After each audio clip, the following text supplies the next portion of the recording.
So this session, maybe I just make a warning, but I think everybody knows that this session is recorded. So if anybody does not want to be recorded, just stop your camera until recording. So this session is about online proctoring because in this e-certification group we are dealing with exams within the partners of this virtual exchange, and of course organizing exams within partners universities is an issue, and it's not so easy to organize exams for other partners at their times synchronously with their on-campus exams. And so organizing remote examination would be something really nice and more convenient. So some of the partners are asking questions about how is it possible to organize such exams, what it needs, and if it would be possible to use that solution at their own university, and what is the framework and where we are on this subject, because we are studying all the different kinds of problems within this Erasmus Plus project, online proctoring for remote examination, and we have invited Sylvester Dreyer from Breyer University, who is the manager of this Erasmus Plus program, and he will explain us where we are in this project right now. Okay. Sylvester, we are very happy to welcome you in this session. Thank you, Sabine, for inviting me to this session. I hope that everyone can hear me well. I'm not quite sure if I could fix it if it wasn't very well, but I'll just try to continue. So I hope that everyone can see my screen because I want to guide you, say, in the next 20 minutes through our project and what it could mean for all kinds of higher education institutions and where we are at with the project at this moment. So we established an Erasmus Plus project together with Sabine from University Sorbonne, UPMC, and a few other universities, and they're on the slide up here, so you can see who are involved. And one of the parties who is involved is at least Procter Exam, who is a technology provider company who we work with in this project. And the project is is an Erasmus Plus project. So we have as an underlying goal for our project, or for the whole Erasmus Plus project, is to increase access to higher education. And this is what we try to focus on when we discuss and try out online proctoring in our project. So the goal from the project is to deliver intellectual outputs, say documents, say websites, say experiences, concerning online proctoring, in which we can improve the conditions to increase access to higher education. That's how we translated it in our project. And if we think about increase of access to higher education, we think of a few kinds of target groups, being remote learners in general. So learners not present at your institution, but remote. So we could think of prospective students who want to come to our universities, our campus-based university, our distance universities. And we try to distinguish in our project between students coming from the European Economic Space or the European Union, or international students. They are mostly different with respect to a number of reasons. We could also focus on part-time students, of students who are working and studying at the same time, of which Sabine has a couple of them in their courses. We could also focus on just distance learners who study at home, but also in terms of students who are staying temporarily abroad in our campus-based university programs, such as athletes or Erasmus students who are traveling across European countries. Or we could distinguish between students with disabilities. who might benefit from online proctoring, because they don't have to travel anymore, or they can have special tools present at their home by which they are more capable or able to take exams. And we have seen now in our project that we have these groups targeted, and we work with them. We could also use online proctoring for on-campus students, or maybe commuter students who travel to their home and then come to the university during daytime. But we see for now that there's some limited application, and we will explain this later on. So this is a global introduction for the Erasmus Plus project. I want to remember you that the idea for the Erasmus Plus program is to work with theory of change, in which it is the idea that we try to achieve some societal impact. In our case, that we can have online remote examination as a just regularly accepted form of doing exams. And for this to happen, it is necessary. Now, let me put it differently. It's societal change would be to increase the number of students who have access to higher education. For that matter, we think that it's very important that online proctoring is accepted and regarded as just a regular instrument that you can use as an instrument in your higher education design. And for this respect, in our project, we try to develop outputs that can help students, that can help institutions or teachers to actually perform online proctoring, but also extending to maybe privacy experts who say, well, what do you know about this online proctoring? How should we deal with this? Or security officers in our university say, well, how should we look upon the security of these kinds of systems, etc. And for that matter, we perform activities. We do actually do online proctoring experiments, and we talk to all kinds of people to discuss all these problems that are at hand and the possibilities. And for this, we got some money from the Erasmus program, of course, and we have people involved in our project to do all these experiments. What is online proctoring? I will give you a short overview of online proctoring, not with a movie, but with a diagram that we developed, and which can be found in one of our provisional outputs. And this output is actually as follows. How we look upon online proctoring is, as I start down here, that we have a test taker, and this test taker can be anywhere in the world, actually. And he logs on to a system via his computer, and via the computer he can take an exam which comes from an e-assessment system. But before entering the e-assessment system, he first enters a proctoring system, and via the proctoring system there is some kind of an intake in which students try and set up the technical part of the whole system, but also maybe show their ID card, maybe have their mobile phone connected also that records webcam videos of the situation in which the student takes an exam. It can also stream videos of the screen that are going to the proctoring system. And maybe there's also some chat going on between the student that's taking the exam and maybe some people at the proctoring system that provide support, maybe real time or maybe afterwards.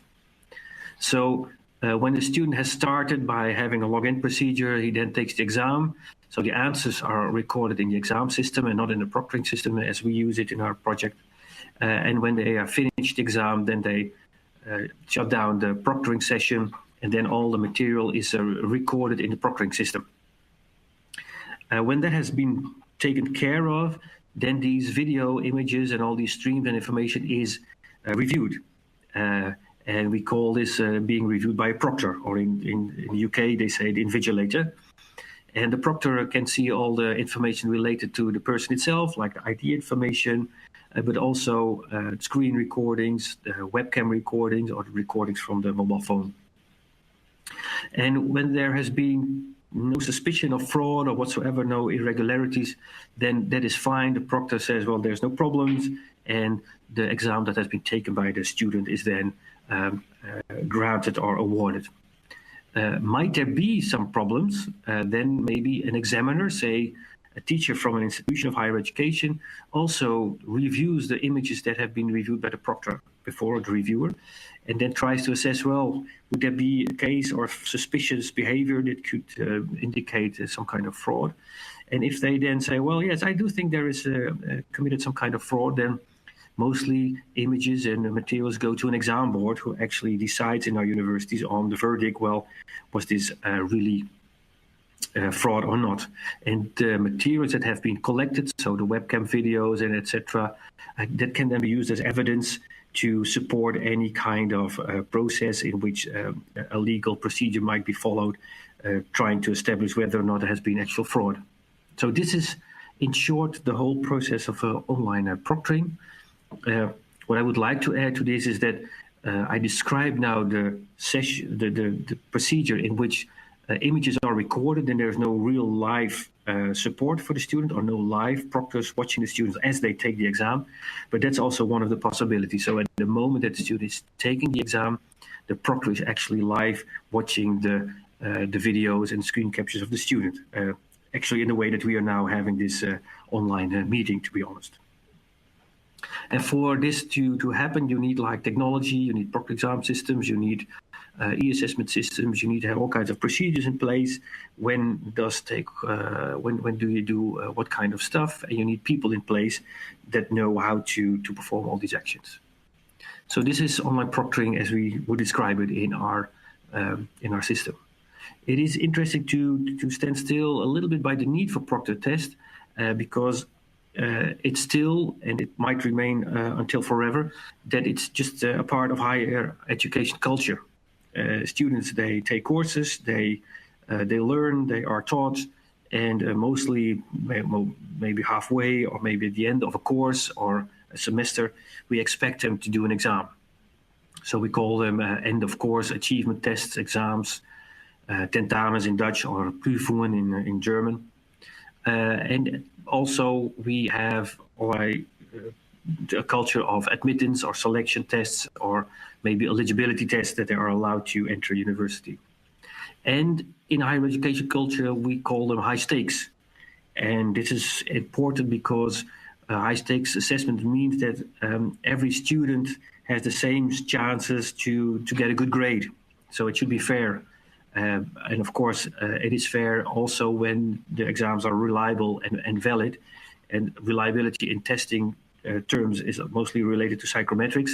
But in terms of online proctoring, for example, you could say, well, it's technically reliable or it's fraudulently reliable, that we know that the student didn't commit any fraud, for example. So what I would like to sketch is how our project now has evolved and what we know of the situation of online proctoring in higher education. And I put forward this example of the Western Governors University.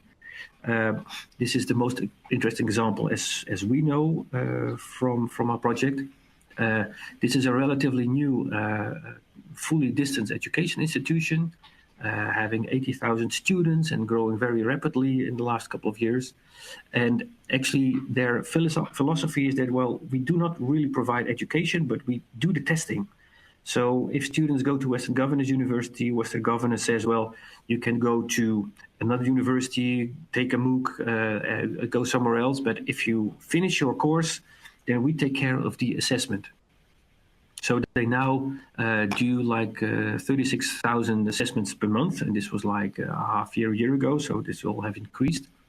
And they do everything with online live proctoring. So students, they enter into a proctoring session via the computer.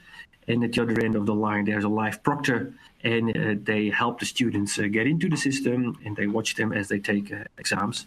And what you should think about is that there is one proctor for every 2 to 4 candidates that have an exam at the same time. And these could be all kinds of different exams. So one proctor can have a look at the same time at exam A, B, or C. And there's a system in place in which students can reserve time slots for themselves to take a particular exam.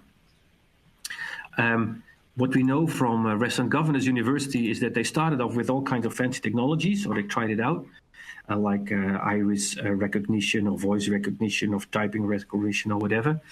But for a year or so, 2 ago, they abandoned everything because they found out that, well, the more technology you put into such a procedure and such a system, the higher the chances that something will fail. And this is one of the difficult problems that you have to tackle doing online proctoring, because you want every student to have a fair chance, not be hindered by the technology itself. So they cause a lot of problems in the process, and even more so, with all these fancy technologies to try and report some kind of fraudulent behavior, they had far too many false positives. They had a lot of work just going through all kinds of flagging in videos that might be suspicions of fraud, but which turn out to be not so. So they rely solely on humans, live proctors, to actually watch students taking exams at the time that they are taking the exam itself. And for this reason, they have installed a pool of dedicated assessment and proctoring staff in their university, and that's their core business, to take the exams. So it's a very interesting example of using online proctoring. Sylvester? Yes? Peter has a question in the chat. Right, I'll open the chat. Peter Scott, so you are an exam aggregator. Yes, Peter, I would think they are an exam aggregator. They defined their business they are in, not as we are a teaching company, but we are actually an assessment company. And the things that have to do with teaching and learning, they try to outsource that as much as possible, actually. And of course, they have all kinds of agreements with the institutions that provide these learning and teaching experiences. So it's labeled as Western Governors University courses, but they actually do not execute them themselves. And the second question is that they use a platform named Examity. That could be the case. We did not inform about this very particularly, but this could be the case. There are a number of platforms in the world, and if you go to the website of our project, www.onlineproctoring.eu, we just listed them as much as possible that we could find, actually. Yes. Does this answer your question? Okay, great. So I'll proceed then. The situation in Europe is actually quite different from that in the US, because Western Governors is one example, but it's used much more in the US already, and not only in higher education, but in particular in the area of professional education, company kind of training and courses, and it's very much used. In Europe, we're much more hesitant to use these kinds of tools, not in the last place because it's really not in our culture. We have smaller countries, we have different opinions, but also when looking forward to privacy regulations, etc., we find that many of us are hesitant because we do not exactly know what we can do or what we cannot do. And in particular, in the run-up to May of 2018, there were all kinds of, very disturbing stories that if you would not comply with the GDPR regulation, that you could be fined to quite a lot of high number of money, actually. But what we do know and what we established is that in the countries that our partners come from, like France, there is a FIED, in particular the people from Sorbonne University, Sabine's present, but also from the University of Caen, who are in the process of scaling up their experiments. They first did some very small experiments, which they learned a lot from, what to do, what not to do, and now they're in a position to say, well, we need to move into the area of European procurement to really get a license or tools to do online proctoring at a larger scale. So that's what's happening in France, as far as we can see in higher education. In the Netherlands, quite a bit of activity, as we can see it, especially in our pre-university selection procedures, particularly for international students. A number of institutions, including Utrecht University and Wageningen University, they all now use some kind of online proctoring to be able to do a selection test for these students, which they need to do by law. Another line of usage is in online mathematics eligibility tests.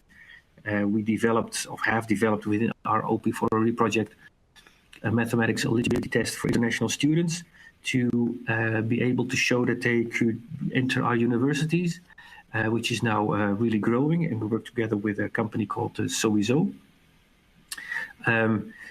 And you could compare these eligibility tests with the IELTS tests or the TOEFL test that people can take for showing that they have sufficient command of English, actually. And a number of those tests are already also online proctored, and this is one extra that we added to this array of eligibility tests. Also in some master programs, particularly in Wageningen University, there's a huge lineage on online proctoring to do the exams. And in general, we try to improve the student experience in the Netherlands by having online proctoring involved. In my university, we try to do this. So in Belgium, there is a limited use, though there is one very particular case of Vives, University of Applied Science, who has set up an actual department, as you can call it, for online proctoring for their distance students. And they are doing quite a good job, and they're expanding every year their services, and now also offering it for their campus-based students. If they want to take part in online exams, they can do so. Then in Germany, the situation is quite different. There has been some attempts by International Hochschule Bad Honnef to do an online proctor test. And what happened was that there was a journalist of Der Spiegel who also participated somehow in this exam, and he did everything that was forbidden to do during the exam. And there was no one who actually, how do you call this, who noticed this. And he wrote a very, very big article in the Spiegel. So it was a very big problem for the Germans to get started again.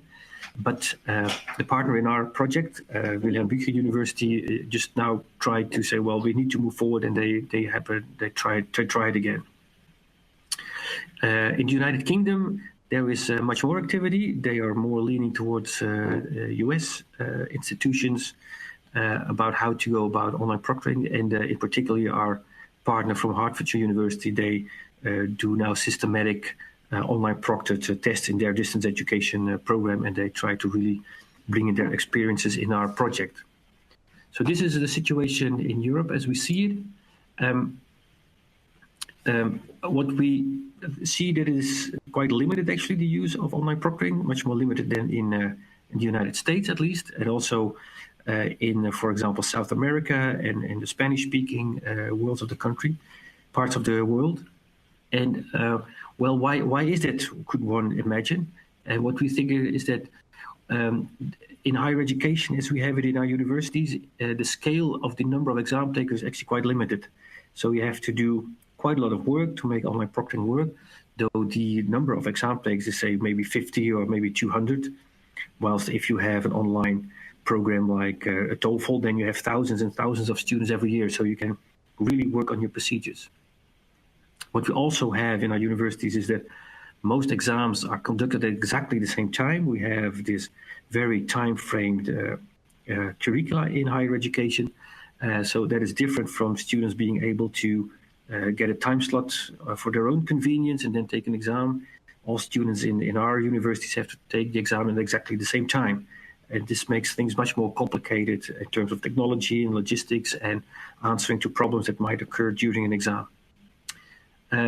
So we have actually all kinds of micro projects if we talk about online proctoring in our universities as compared to large-scale exams and standardized tests. There's also the thing of the costing issue. If you look at higher education as we have it, then we do a lot of exams in our universities. So, for example, in the university, we take annually like 300,000 exams.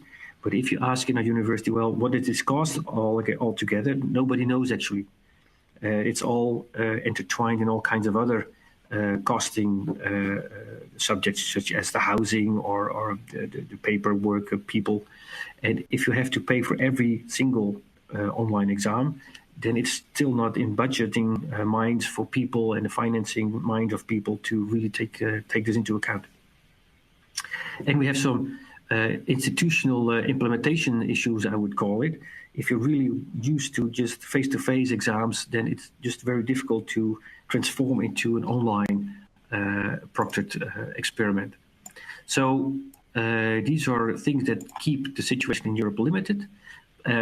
And also, which is quite important, that the data protection situation is very, I call it muddy. It's just very clear how to assess and reward the the fact that when you do online proctoring and you record video images of people's their interiors, you record images of people's their faces, you record people their ID cards, etc. What this means in terms of data protection and privacy. And it's different even in European countries, so we have quite a bit of struggle to really get to grips with this and then to know what is possible with online proctoring. And this is also very much different from the US or the South America or other countries' situation in Europe. It makes it quite complicated. But we hope at the end of the project that we have really some documents in which we say, well, this is an example of a data protection impact assessment that all other institutions in Europe can use to say, well, okay, this is the way we could set this up, this DPA, as we call it, and this is how you should describe the situation, the threats, the mitigations, and the resulting impacts for online proctoring.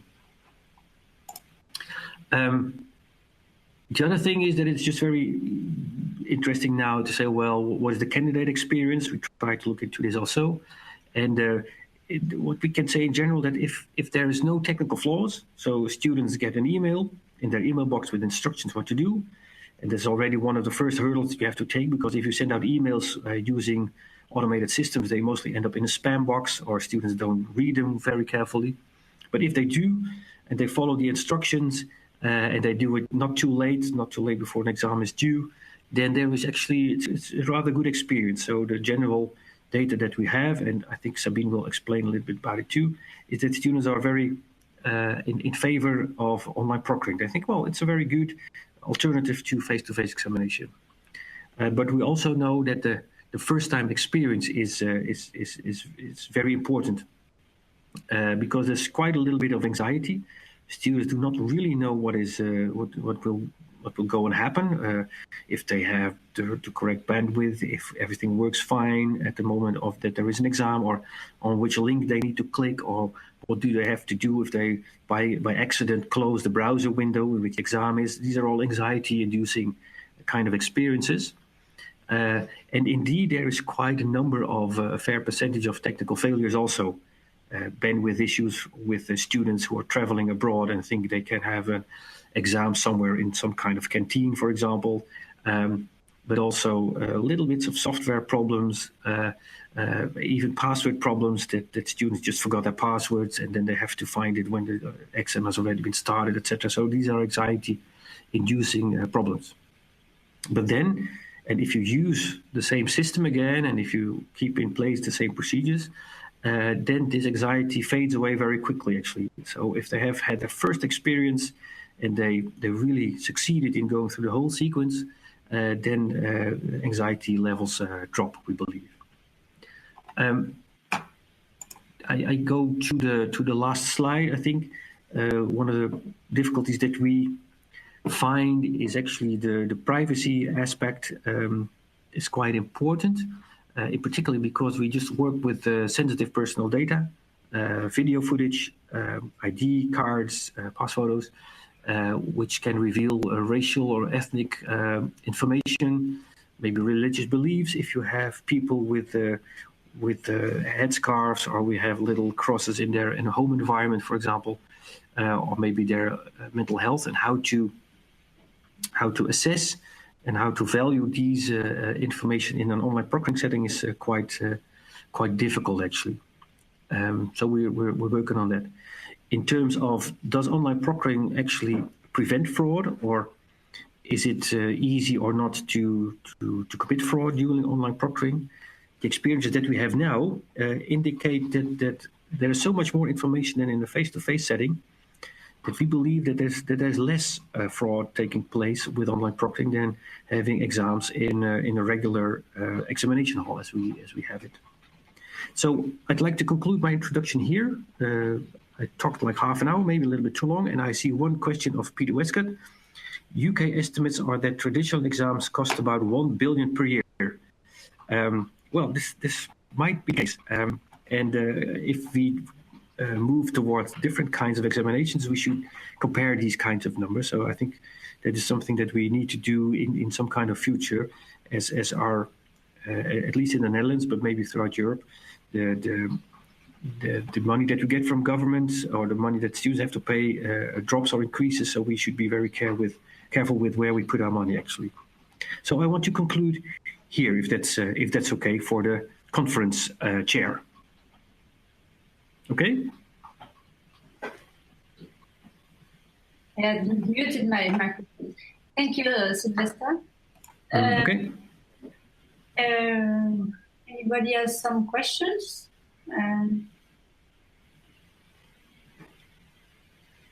Peter? I have, it's perhaps a combination of a question and a comment. From personal experience of having to do proctored exams, I felt quite a high degree of violation because of having an uninvited stranger in my home. Perhaps that's because I'm not 18 years old, but I found it to be very, very intrusive.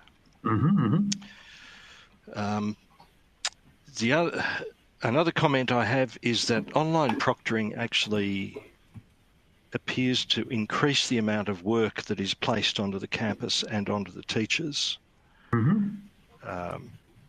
Because if there is an incident flagged, it then has to be reviewed by an academic, and this is a new task for the academics who are already under a lot of pressure. Third comment is that the time lag between having an incident identified and having the action taken can be between 2 and 5 days, which in my view is far too long. In a face-to-face exam, if an invigilator spots a problem, it's dealt with immediately. And so I think that time lag is something that needs to be worked on. But probably the biggest question that I have in my mind is that online proctoring is trying to put a technical solution over an educational process that is perhaps 900 years old. So the concept of the exam, I think, is the biggest problem that we have to face. Now,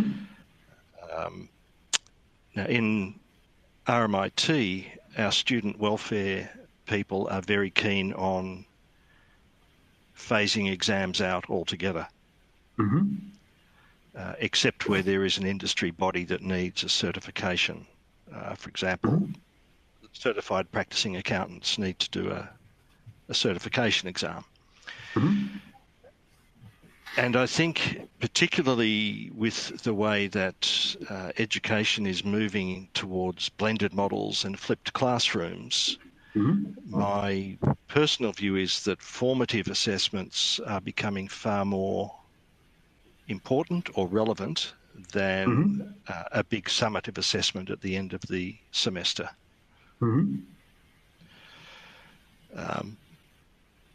And I am, of course, speaking on behalf of all the thousands of people who are watching you. All the thousands of people, yeah. That's it. So I think that there are many issues that we're facing, and we're at an interesting intersection of the traditional university model and the demands of a new society. And it's something for which I have no answers in total, but it's a journey that I'm enjoying being on. Okay. I'm looking at the moderator. Should we answer questions, or is there also a sort of presentation about Sabine, or what shall we do? No, there is no presentation, so we can discuss. We can discuss it. Okay. Shall I give a head start for the discussion and the questions? So I just put them in the chat so we remember them, actually. Yes. So is it intrusive? Well, it is very interesting that I had a student panel in my university in which we first presented what online proctoring was and how it worked, the same way as I do now with you. And then I asked the students, well, what do you think of online proctoring? And they said, well, this is a very interesting idea, and does it really work, and et cetera, et cetera. And yes, of course, if I do an exam, then somebody should watch that if I don't do any fraud. And in particularly, a few of them said, well, because I do not like it when maybe others do get fraudulently high grades and I do not. So the students have a very two-sided concept of fairness of testing. So they also do not want others to commit fraud. So that's one thing that struck me, actually. And I asked him, well, do you think it's intrusive? And he said, well, no, well, why should it? Someone has to watch me. And then I started talking with them further. But I said, well, but really, if you take your exam, then your videos are recorded somewhere, and someone can see what you're doing. And he said, well, that's no problem. I take this exam, and so I don't commit any fraud. And then I said, well, but maybe in your room you have something like, I don't know, something like that reveals something that you think is very private, actually. Oh, he said, well, yes, if I think about it, yeah, that's a little bit intrusive. And I said, and it might be someone that you don't totally know that is watching you, and even might be sitting in India, because we have proctors from all over the world. Well, they said someone from India. Well, no, I don't like that, really, actually. That might be very intrusive.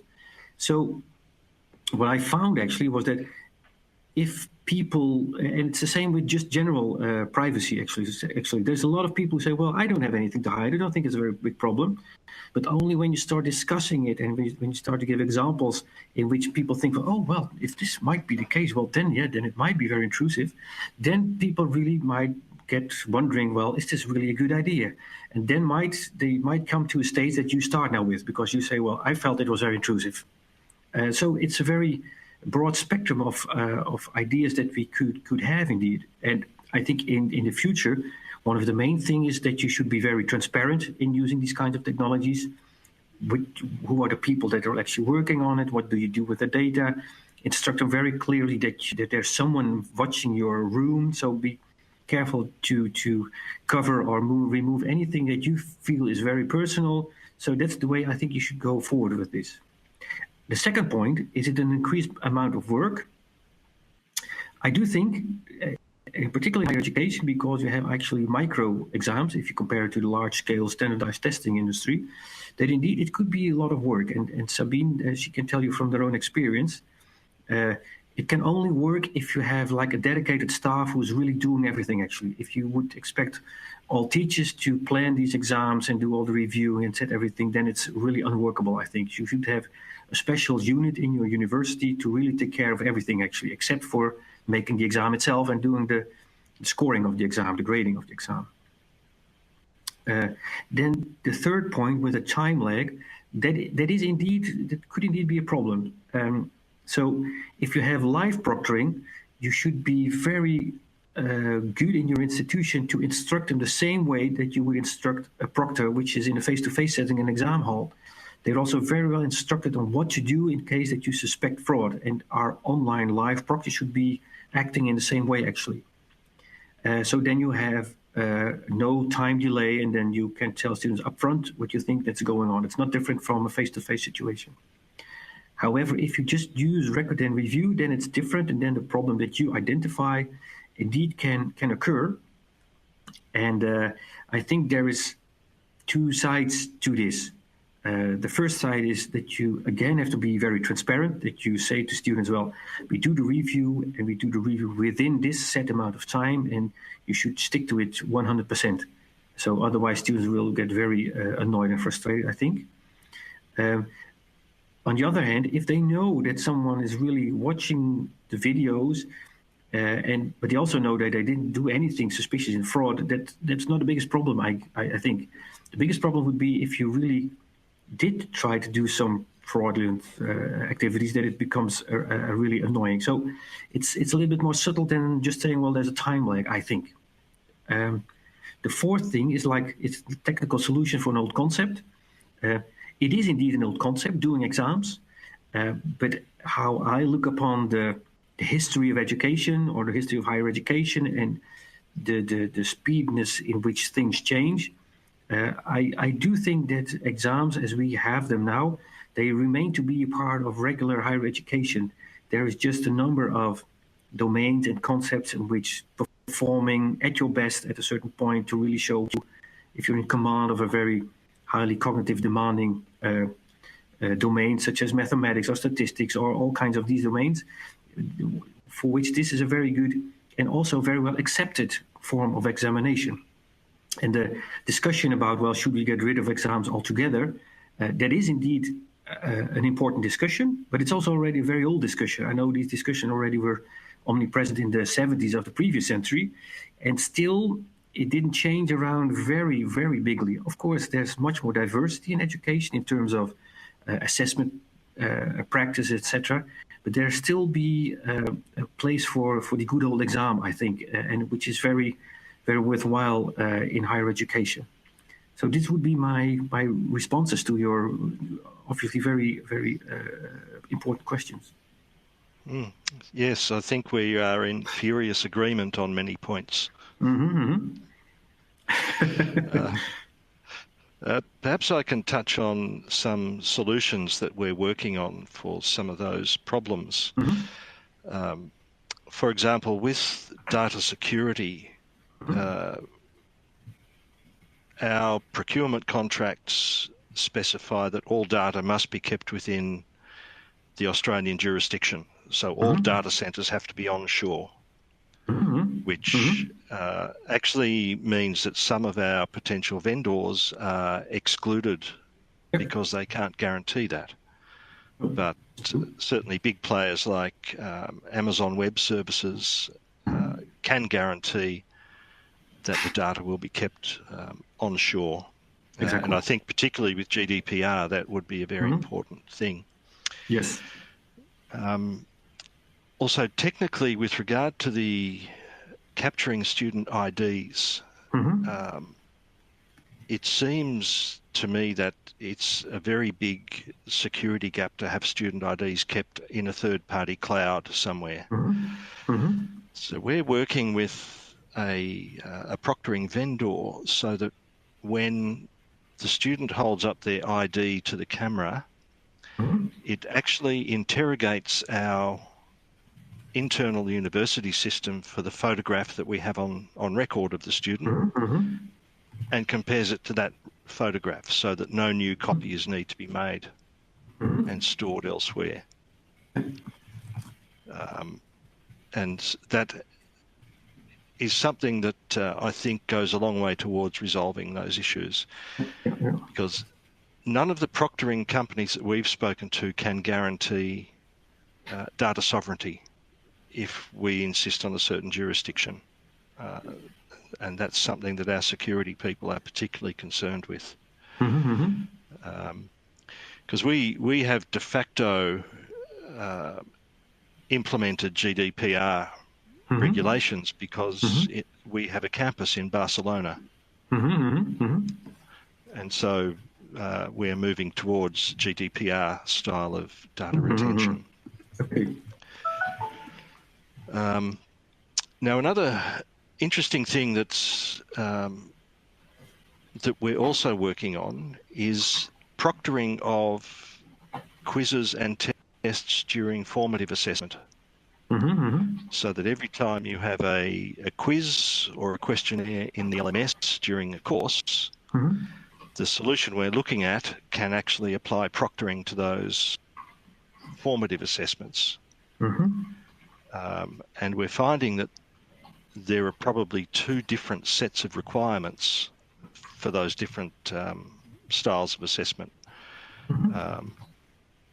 The formative assessment are usually done at different times by the students, whereas the summative assessment tends to be done in a big bang manner at the end of the year. So they're different styles. Interestingly, the main driver that we have at our institution is to get the 2,000 students out of the big barn where they're all doing the paper exam. Because that is one of the main sources of dissatisfaction, is being stuck in the big barn. But it's something that, with discussions with our academics, they haven't yet developed all the back-end processes to support an e-proctoring solution. So they haven't yet worked out that there will be a process for reviewing videos, and then what do you do if there is an issue? Which brings me on to another point. We're working on whenever an incident is flagged, that flag creates a case in our Salesforce CRM, so that all the cases are actually kept and tracked within the university system, which also reduces the need for an external cloud to hold all that information. And the benefit of that is that if there is repeat behaviour from a student during different courses, then it helps to build up that profile. Interesting. Yeah, interesting. Because Peter, just a question: what is the reason for using online proctoring for formative assessment? Because our academics have said they have got no visibility of what students are doing within the LMS. They don't know that the student who is logged in is actually the student performing the assessment. So they're particularly interested in the student journey through the learning and how they're developing their learning and how they're working on their artifacts. So that this is the first step in resolving some of that tension. It might be interesting to note the Tesla project. Do you know the Tesla project, Peter? Is that the one where all computers are driven by a madman sending things to space? No, it's not. But it's also a European project, and I think it finished just last month, in which they developed a system which you can connect to your LMS, and which you can say, well, if I have this page in which a student has to write an essay, for example, then on that page where the essay is written, you as an instructor can say, well, what I want at that page is that I have some type pattern recognition enabled, so I know that's the student, and I have some biometrics enabled that well, that's that student, and that system tries to answer such a problem that you now put forward for a formative purpose. Yes. Did you look into this project, or what do you think of such a project? I haven't looked into that particular one, but the proctoring solution we're looking at actually does that. It also allows the browser to be locked down if necessary. And it's a product from America called Proctorio. Yes. Which is a Canvas LTI. It's also very economical. It's only $20 US per year per student for unlimited assessments. And we're currently running a proof of concept of that. Because it's easy for these vendors to make big promises, but it has to be practical and it has to be viable, of course. But I think sometimes the online proctoring acts like the sign on the gate that says "Beware of the dog." Yes, maybe I think the most value lies in the deterrence aspect, not in the actual technical aspect or actually viewing, but saying, well, be aware that you have to provide you with a substantial and a personal effort, a personal achievement. And we try to make sure that that's the way it goes. And I think that's the most important thing of proctoring in any case, actually, to be honest. As soon as you have to deal with fraud, you're actually too late, to be honest. That's right. Once the horse has left the stable, it's too late. Yes, it's too late. But I also have a question in my mind about whether the lack of fraud from online proctoring is because no one has worked out yet how to cheat, because it's still fairly new. Well, that's interesting.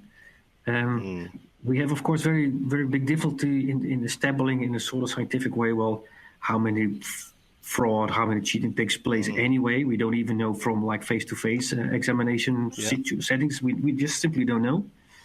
And with respect to online proctoring, we asked them in our survey, well, what do you think? Would it be easy for you to commit some fraud when you have this experience with online proctoring? And then most of them say, well, no, I think it's quite difficult actually to do this. And we also asked them, do you think it's very easy for proctors to, well, we have another question in our survey, and the answers are quite hopeful for our institutions that they think it's quite difficult actually to commit some fraud. At the other side, if suppose you would install online proctoring in our universities and students have to take not just one online exam for a selection test, but they have to take like 30 exams during like a 3 to 4 year course program. Well, then maybe they learn together with all of them how you could trick the system, maybe a particular system. That could be the case. We don't know. We don't have so much experience that we actually know this. To be honest, it's very hard to establish. But what we have seen so far is that it doesn't occur that many times. I have 2 or 3 reports of students trying to do something fraudulent, but it was so easy to detect that it's hardly worth to mention. They were like, I do my exam, and I'm sitting here for like an hour and a half doing an exam. So it's very, very boring to be a proctor. I can assure you that. We did a review of lots of them already. And then if someone would try to say, well, I have this little note up on my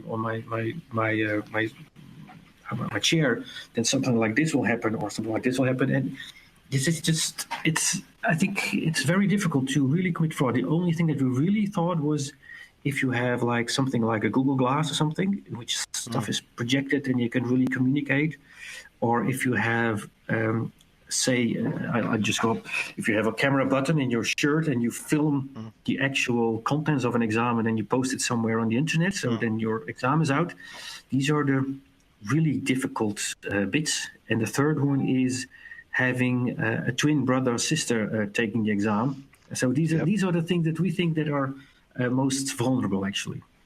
I think. Yeah, it might be interesting to run a hackathon.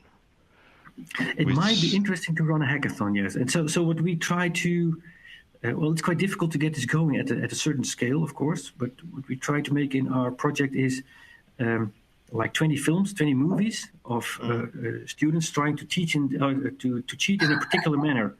And then if we have this collection of little videos, then we can maybe use them to get some more information about it. Interesting. Set a thief to catch a thief. Yes, something like that, yes. Okay, yeah. Okay, so it's interesting. There are many questions for which I have no particular answer.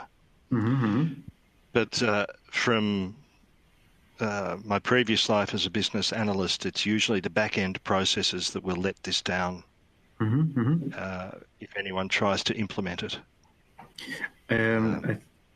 I think I'll agree with you on that. In particular, in universities that are very traditionally organized to really set aside money and to reorganize to make this happen, it's very, very difficult. Yeah, and an element that we have to deal with is that nearly half our staff, our academic staff, are sessional casual staff who get paid by the hour. So they're unlikely to be a resource who can help review any incidents or help build the processes because they're not paid for it. Okay. Yeah, that's also something you have to deal with, and that makes the uptake so a little bit slower, actually, I think. But technically, it's just very well possible at this point. I think that there's more cultural, organizational barriers that keep us from moving very quickly forward than actually technical problems, I believe. Yeah, I think the way we will do it is by Trojan horse. We've got 4 different colleges in the school. One of them is very keen and enthusiastic about technology. So maybe we'll ask them to do it first. They're happy to learn, then they'll bring their friends in, and their friends will bring their friends in. Yeah. But like Sabine, we have the issue that we've got humanities and business subjects, and then we also have technical and scientific subjects where students need to write freehand chemical notations. For example, yeah. So that might be a cohort that is quarantined in the short term until we can find a solution for that. Yes, and that extends beyond the proctoring part itself. It's just a general problem that hasn't been fixed in the last, well, as long as user interfaces use mouses and other things, it's very difficult to get these symbolic kinds of in machines very easily. That's it. I'm very interested in applying machine learning to assessing exam results. So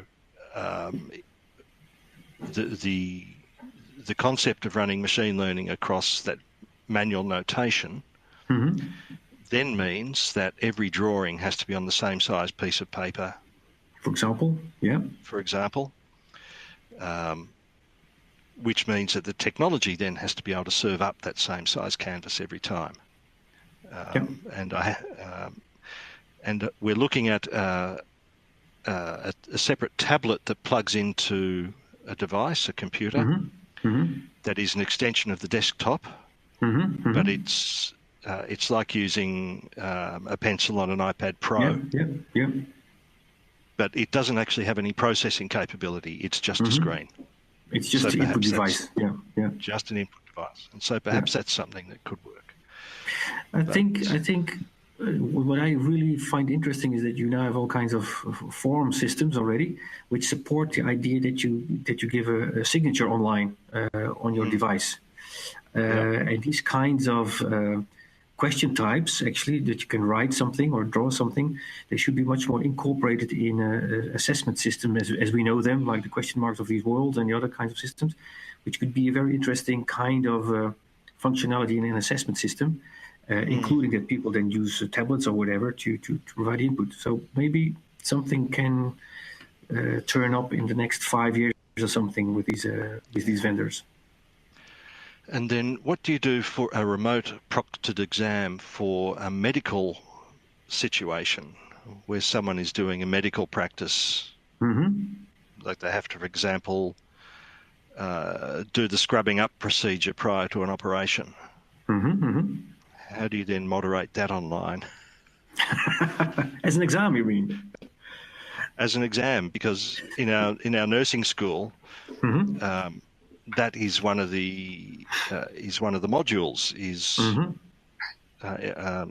preparation for operations, and they have to do a physical demonstration of this is how I take my gloves off, this is how I fold my apron, and that's usually done live in front of the examiners. So the idea of having an online proctor then being able to make judgments about what's happening in that context makes it very interesting. That makes it indeed very interesting. And then we should have even different kinds of organizations or technical equipment. What I really would like is having exams with a VR glass, I'll tell you. Because suppose we have students in our exam halls or at home using a VR glass, then you know quite sure that they don't look around in their room and don't look around with other kinds of people to take an exam. And just by blinking your eye, you give answers, etc. And you can also whip up like virtual environments in which they enter into like a nursing practice. And then you say, well, just do your actual regular performance when starting a surgery. And then you just watch them taking virtual gloves or not or something. I mean, this could be the case. And you could do this online. It's not impossible, I think. But we're not this far yet. May I comment on that? No. Stay out. We're still very much involved in our discussions and the possibilities, our future possibilities. Yes. But I think that there are other solutions for that way of examination. I think that, what we are using is programmatic assessment, formative assessment, and we do that within our vet school for 3 years, longitudinal study. And all the students have to find ways to get feedback, observations by veterinarians or by the peer students, but also by videotaping their activities. So if you want to examine clinical sessions, they can ask a colleague, another student, to make a videotape with a smartphone and then upload it in the portfolio system. And of course, that's a complete new assessment. And I expect that will be much more the future of our assessment. That's most certainly not a very bad idea. I think it's a very good idea. But then again, I'm always a little bit hesitant because I think that in a number of domains, it is very important that you follow protocols, that you follow procedures, particularly in the medical field. And what you sketch are very suitable subjects to handle with as you describe. But if I return to subjects like mathematics or statistics or just a general cognitive, higher order demanding kinds of subjects, these are still to be taken care of, I think, with a regular exam kind of approaches, because it's just very unlikely to suspect that if students do a sort of project that they really learn these kinds of skills in a very reasonably fluent way. So if I go back to, say, the online proctoring part that we're discussing now and say regular exams, I already said previously that I think there will always be a need and a place for these kinds of exams also to be taken very easily and maybe remote. And of course, in the last 30 years, all kinds of new forms of assessment, project work, problem-based education work, the VR or the portfolio work that you describe also, of course, is increasingly present in higher education. So I just see a diversification of all kinds of assessments in our universities, of which online proctoring might also be one for a particular purpose and goal. I'm sorry, but we are out of our schedule, so I have to thank you all, and especially Sylvester, session, and we have to end it now. Peter, Edin, yes. C'est Thank you very dommage, much. c'est dommage. You can continue asking the questions if necessary. Online. We don't have Slack on this session, but we can ask on other session. Yes. I would like to continue the discussion, but I have to move forward to other meetings that I have up my agenda now. So I will leave this meeting room. But I was very interested in the discussion. Also, Peter, I'm not quite sure where you're from, but I suppose you're from a Lehrer University somewhere. So we should keep up the discussion. And I hope to get your information from Sabine, and then we keep one another informed. I'm from RMIT University in Australia. All right. Okay, great. Good. Yes. So we'll be in touch, I suppose. Yes, Okay. that's right. And now I'm off to bed. Good night. Yes. Goodbye, Okay. Jerome. Good night. Bye-bye, everyone. Bye-bye.